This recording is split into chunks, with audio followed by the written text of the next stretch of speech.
नमस्कार, स्वागत है आपका JBN 24 न्यूज में। मैं हूं राशि। आइए नजर डालेंगे अब तक की कुछ बड़ी खबरों पर।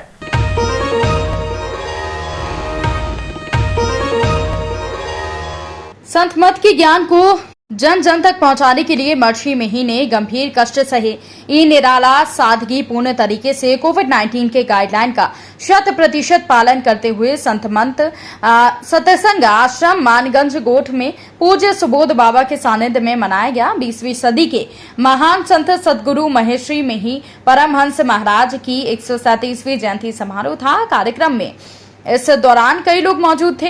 कार्यक्रम की शुरुआत सुबह 6 बजे भक्त लोग मुंह पर मास्क और सैनिटाइजर का डिब्बा लिए, दूसरे हाथ में गुरुदेव की झंडा लिए हल्की फुहार बारिश के बीच सामाजिक दूरी का पालन करते हुए प्रभात फेरी निकालकर लोगों को सादगीपूर्ण जीवन और संतों के बताए मार्ग पर चलने के लिए प्रेरित किया।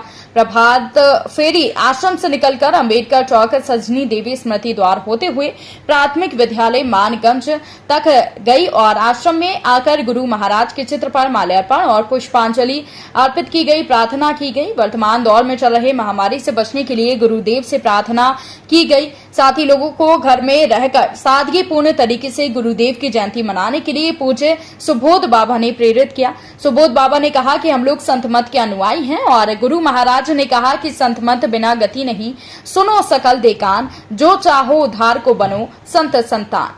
सदगुरु महर्षि मेही परमहंस जी महाराज आध्यात्म विज्ञान का गंभीर प्रयोग कर उन्होंने ईश्वर प्राप्ति का जो शुद्ध सत्य संक्षिप्त निरापद मार्ग उद्घाटित किया, उसे जन जन तक पहुंचाने के लिए गंभीर कष्ट सहा। जाड़ा गर्मी बरसात का विकट मौसम, देहात की ऊंची नीची कच्ची सड़कें, बैलगाड़ी की सवारी, कभी पैदल यात्रा को टूटी फूटी झोपड़ी, पीने के पानी को नदी जल आदि को लेकर उन्होंने कई भूमिका निभाई। पूर्ववर्ती संतों की भांति सत्संग सदाचार सुचाचार को जीवन में उतार कर ये कहने की समरसता जताई है। उपनिषदों और संत साहित्य में विवेक ज्ञान शब्द और बिंदु नाथ साधना के माध्यम से सत्य स्वरूप परमात्मा का साक्षात्कार किया जा सकता है।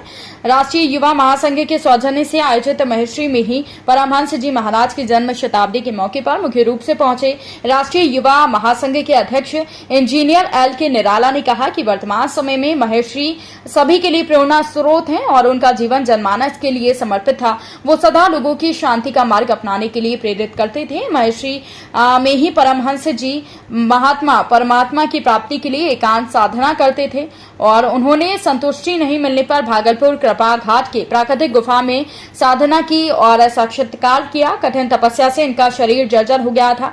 इस प्रकार एक वैज्ञानिक अपनी प्रयोगशाला में अपनी पूर्ववत वैज्ञानिकों की उपलब्ध सत्य का परीक्षण ये कहने में समर्थ होता है कि 2 भाग हाइड्रोजन और 1 भाग ऑक्सीजन को मिलाकर जल बनता है। उसी प्रकार महर्षि मेही ने सभी संतों के विचार को साक्षी मानकर संतवाणी के आधार पर करने की कृपा की कि सब संतों का एक ही मौत है, ईश्वर पाने का रास्ता भी एक है, सभी धर्मों का मूल्य दया है। इंजीनियर निराला ने महर्षि मेही के जीवन चरित्र पर प्रकाश डालते हुए कहा कि यदि आप सत्य ज्ञान को जानना चाहते हैं, आप जीवन की समस्याओं का समाधान ढूंढना चाहते हैं, यदि आप जीने की कला सीखना चाहते हैं, तो कार्यक्रम का संचालन राष्ट्रीय युवा महासंघ के संरक्षक संजय यादव उर्फ गांधी ने किया और मौके पर लक्ष्मण बाबा, लल्लन दास आदि लोग उपस्थित थे।